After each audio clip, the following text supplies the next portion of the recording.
नमस्कार, मैं अनिम इस्लारी आप सभी का एक बार फिर स्वागत करता हूँ घूमा दुनिया के एक नए सफर पे। आज मैं आपको एक शहर लेके जाऊंगा।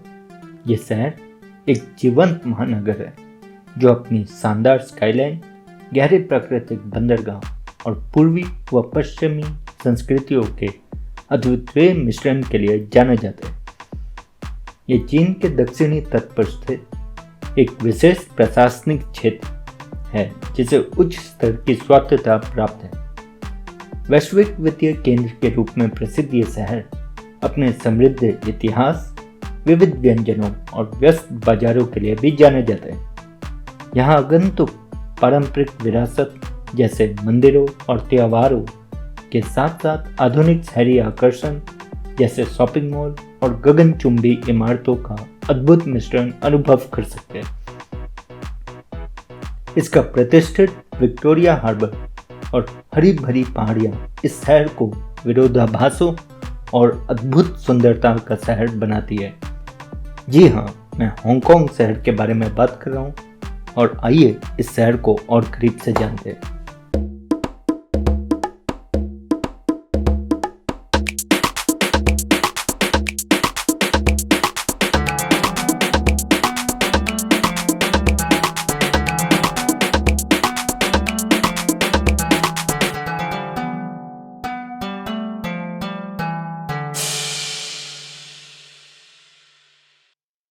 मैंने अपनी यात्रा की शुरुआत नई दिल्ली हवाई अड्डे से की। हवाई अड्डे के अंदर घुसते ही हाथी और उसके बछड़े की एक बड़ी सी मूर्ति ने हमारा स्वागत किया। मैंने अपना सामान चेक इन करने और सभी सुरक्षा जांचों पूरी करने के बाद दिल्ली ड्यूटी फ्री क्षेत्र में प्रवेश किया। यहाँ आपको सस्ती कीमतों पर शराब मिल सकती है। इसके अलावा आप यहाँ तंबाकू, मेकअप, परफ्यूम, चॉकलेट, परिधान, बैग आदि विभिन्न अन्य उत्पादों का भी सस्ती कीमतों पर पा सकते हैं।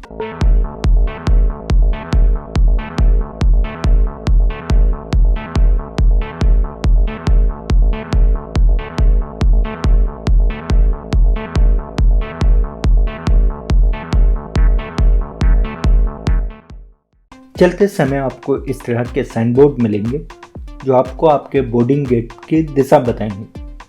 आपका विशेष बोर्डिंग गेट या तो चेक इन के दौरान आपको बोर्डिंग पास पर दिया जाएगा या बाद में अंदर स्क्रीन पर प्रदर्शित किया जाएगा।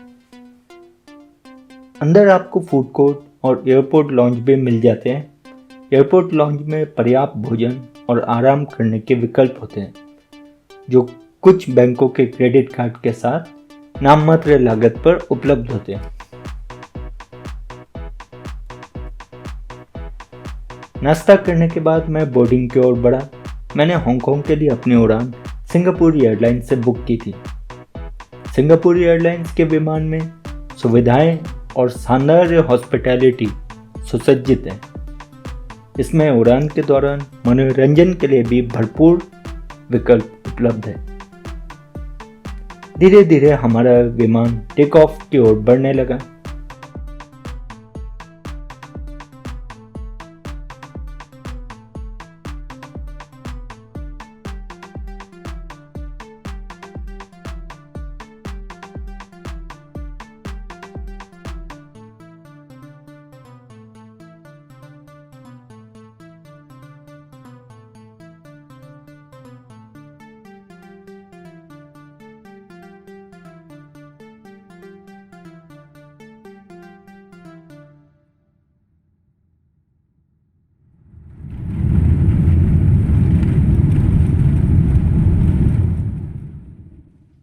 I'm flying high, I'm flying high, towards the sky, I'm flying high, in the wind, through the clouds, I'm flying. और लो, हम बादलों को छूने के लिए आसमान की ओर उड़ चले।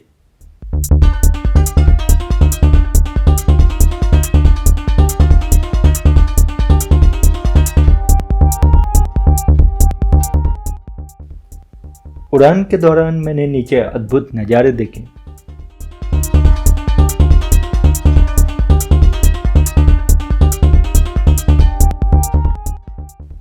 जिनका मैंने भी भरपूर आनंद लिया।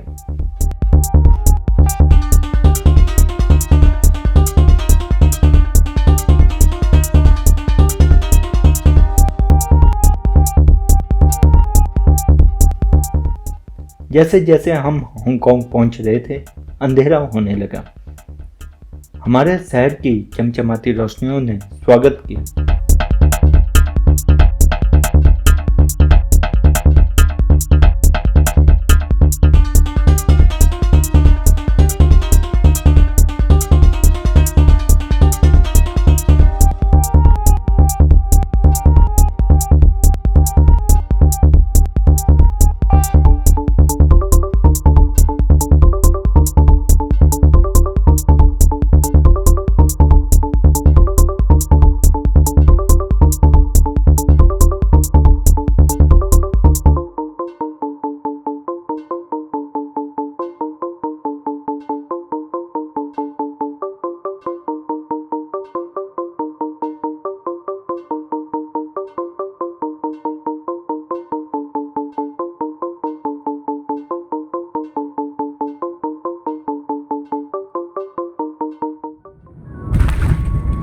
और आखिरकार हम हांगकांग लैंड।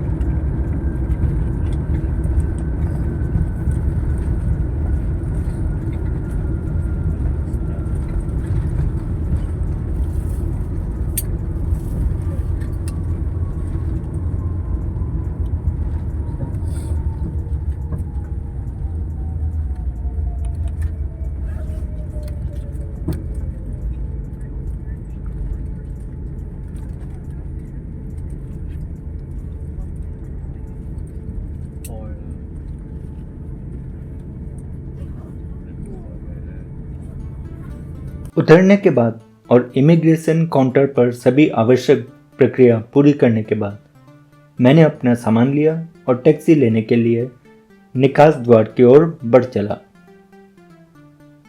हांगकांग में विभिन्न क्षेत्रों के लिए टैक्सियों के अलग अलग रंग कोड होते हैं।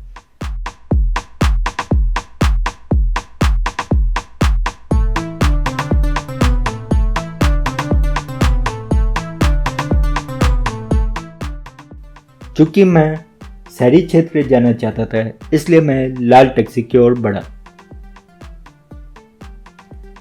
मैं काओलिन क्षेत्र जाना चाहता था। मेरी टैक्सी का किराया 300 हांगकांग डॉलर था, जो लगभग 3000 भारतीय रुपये के बराबर है।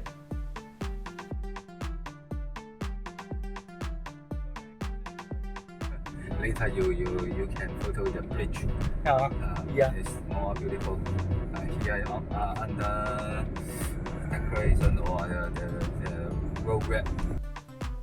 रास्ते में मेरे टैक्सी ड्राइवर ने मुझे बताया कि रास्ते में एक सुंदर पुल आएगा, जिसे रंगीन रोशनियों से सजाया गया है, जिसे मैं यात्रा के दौरान फिल्मा सकता हूँ। दुखद उस समय रोशनी चालू ही नहीं थी, फिर भी मैंने अपनी पूरी यात्रा में रात्रि के दृश्य का बड़ा आनंद लिया।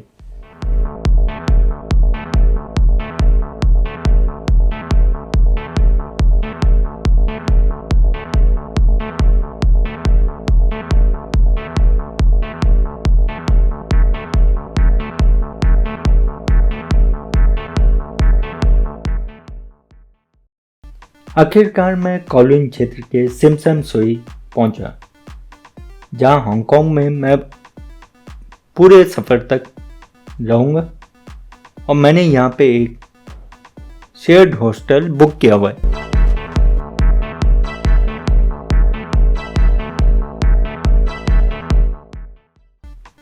अच्छी तरह से आराम करने के बाद मैं सुबह करीब 8:30 बजे हॉस्टल से निकला।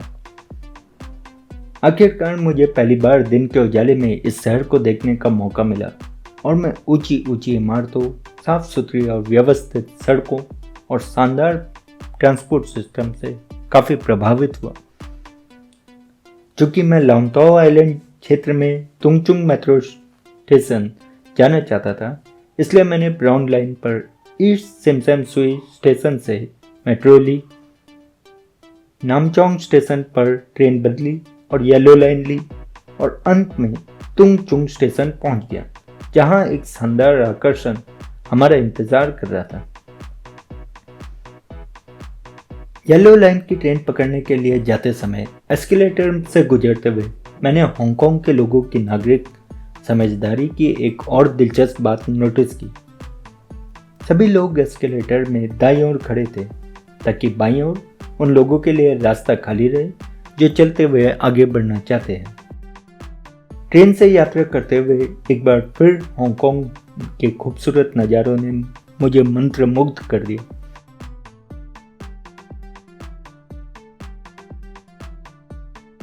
और यहाँ हम अपने गंतव्य तुंगचुंग स्टेशन पहुंच गए।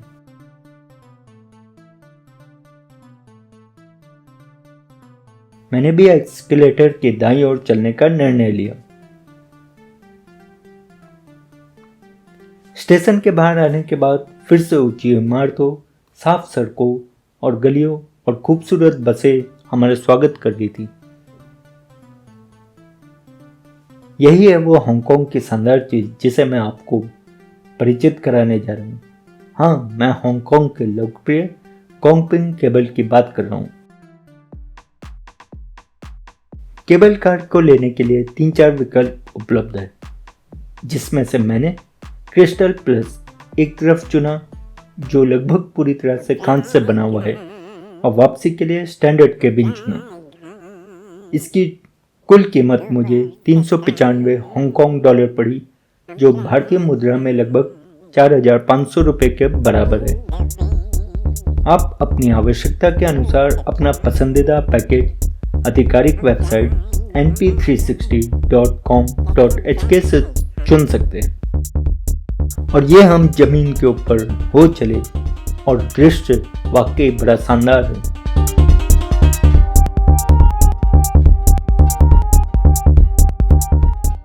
लगता है मेरे साथी यात्री भी सवारी का खूब आनंद ले रहे हैं।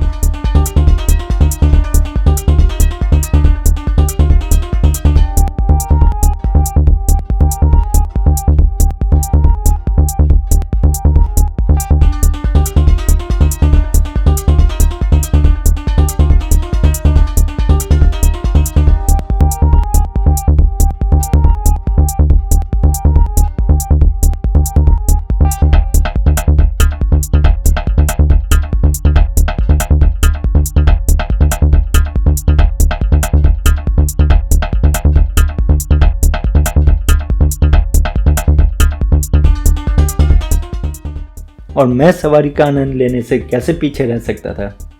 मैंने भी पूरी तरह से फर्श पर फैलकर सवारी का आनंद लिया।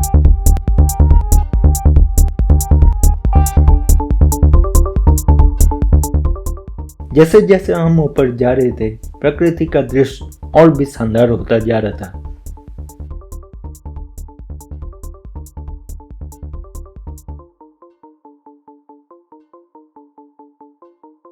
हम इस बिंदु से हांगकांग एयरपोर्ट को भी देख पा रहे थे।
रास्ते में हम नई लाख शान से गुजरे, जो समुद्र तल से 570 मीटर ऊपर है।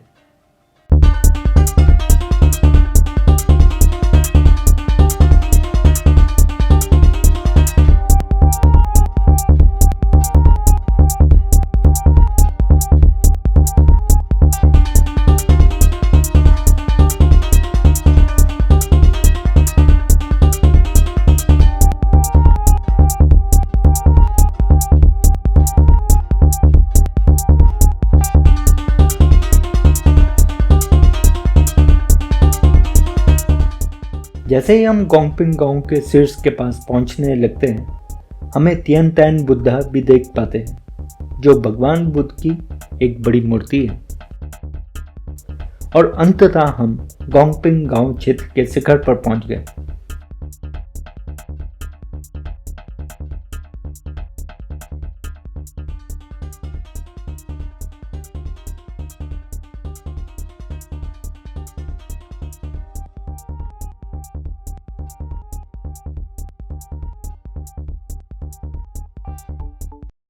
आप यहाँ से सोवरियन और अपनी खास तरीके की क्लिक की हुई फ्रेम की हुई तस्वीरें भी यहाँ से ले सकते हैं।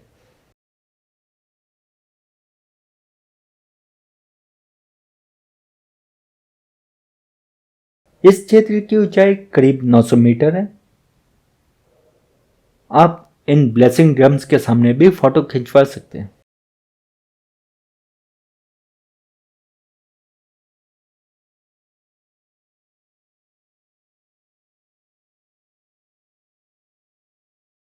गोंगपिंग गांव में मनोरंजन और भोजन आदि के लिए पर्याप्त सुविधाएं उपलब्ध हैं।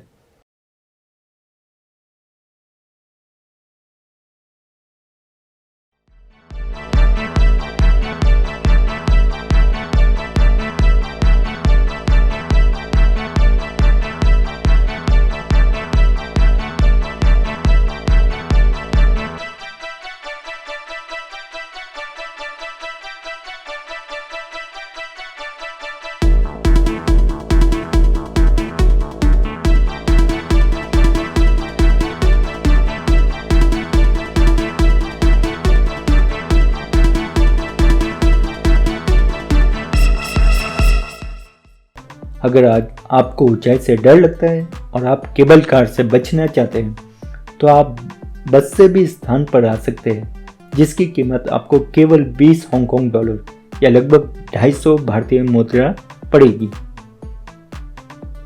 रास्ते में आपको द 12 डाइविन जनरल यानी 12 दिव्य सेनापति भी मिलेंगे। ये 12 पत्थर की मूर्तियां हैं और ये बोधि पथ के किनारे स्थित है।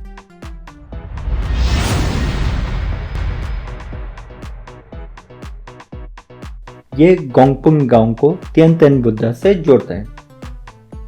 प्रत्येक मूर्ति 1.8 मीटर ऊंची है और इसे गौतम बुद्ध के रक्षक का प्रतिनिधित्व करती है। ये 12 चीनी राशियों को भी संबंधित है और ये दिन के 12 घंटे को भी प्रदर्शित करती है।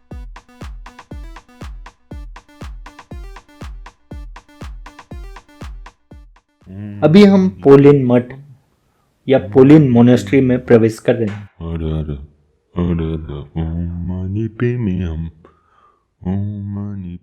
1906 में जियांगसू प्रांत के 3 भिक्षुओं द्वारा स्थापित यह हांगकांग का सबसे महत्वपूर्ण और लोकप्रिय बौद्ध मठ में से एक है। यह मठ अपनी सुंदरता, वास्तुकला, समृद्ध सांस्कृतिक विरासत और तिएन तैन बुद्धा प्रतिमा के निकट होने के लिए प्रसिद्ध है। आने वाले अक्सर इसके भव्य हॉल, शानदार मूर्तियों और शांतिपूर्ण उद्यान देखने आते हैं।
अब गोंगपिंग गांव और उसके आसपास के आकर्षणों का दौरा करने के बाद मैं आखिरकार तिएनतन बुद्ध या बिग बुद्धा की मूर्ति में के सीढ़ियों की शुरुआत पे पहुंच चुका और मैंने भी तिएनतन बुद्धा की तरफ जाना शुरू कर दिया।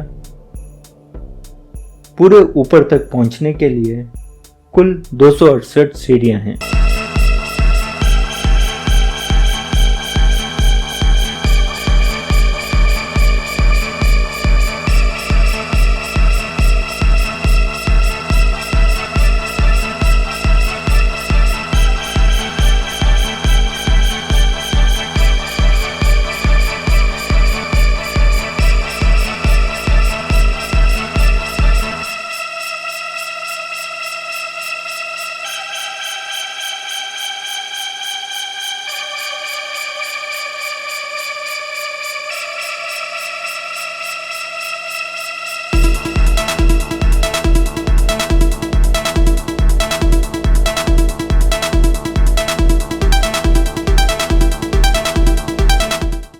पूरी 268 सीढ़ियां चढ़ने के बाद मैं आखिरकार शीर्ष तक पहुंच गया।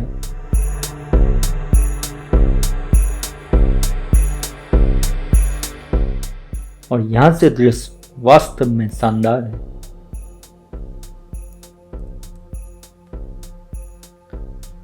तिएनतन बुद्ध, जिसे बिग बुद्धा के नाम से भी जाना जाता है, एक विशाल कांस्य की मूर्ति है। 1993 में पूर्ण हुई ये मूर्ति 34 मीटर यानी 112 फीट है और ये मानव, प्रकृति और धर्म के बीच सामंजस्य पूर्ण संबंध का प्रतीक है। ये मूर्ति एक कमल के सिंहासन पर स्थित है।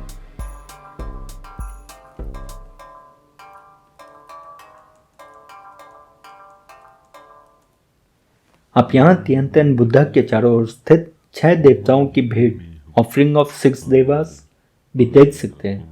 ये 6 कांस्य मूर्तियां दिव्य प्राणियों को दर्शाती है, जिन्हें देव कहा जाता है, जो बुद्ध को उपहार अर्पित कर रही है। फूल, धूप, दीपक, मरहम, फल और संगीत।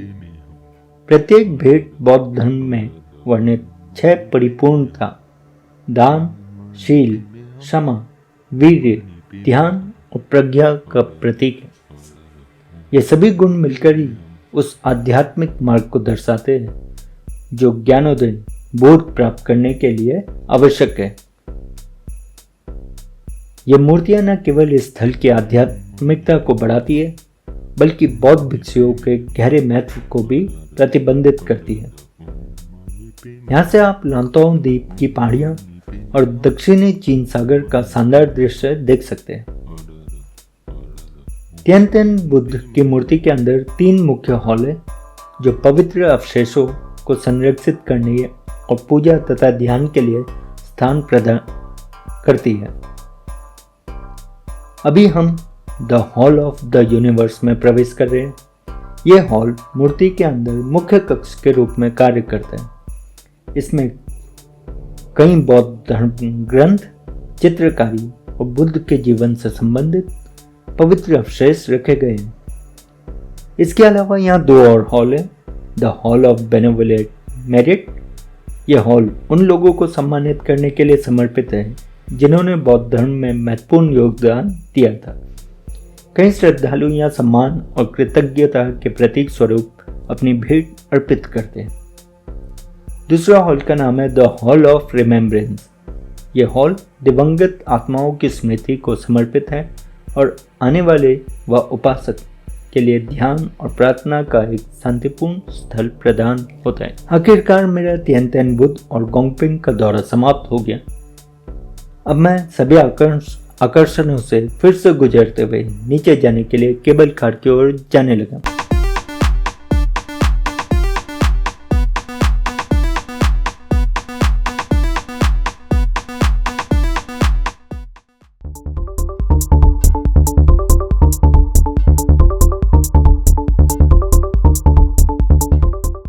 नीचे जाते समय आप हांगकांग झाओ मकाओ ब्रिज को भी देख सकते हैं। हांगकांग जुआई मकाओ ब्रिज दुनिया का सबसे लंबा समुद्री पुल और सुरंग प्रणाली है। इसकी लंबाई 55 किलोमीटर 34 मील के आसपास है। यह पुल हांगकांग, जुआई और मकाओ को जोड़ता है। अक्टूबर 2018 में उद्घाटित ये पुल कृत्रिम द्वीपों और एक 6.7 किलोमीटर लंबी समुद्र के नीचे बड़ी सुरंग का संयोजन है जो जहाज़ों को अपने ऊपर से जाने देते हैं। इसे भूकंप विरोधी और तूफानों का सामना करने के लिए डिज़ाइन किया गया है। हांगकांग, जुआई और मकाओ के बीच यात्रा का समय कई घंटों से घटकर सिर्फ 30 से 45 मिनट हो जाते हैं। एक बार फिर मैंने हांगकांग हवाई अड्डे को देखा और इस बार मुझे हांगकांग हवाई अड्डे से उड़ान भरते हुए एक विमान को भी देखने का अवसर मिला।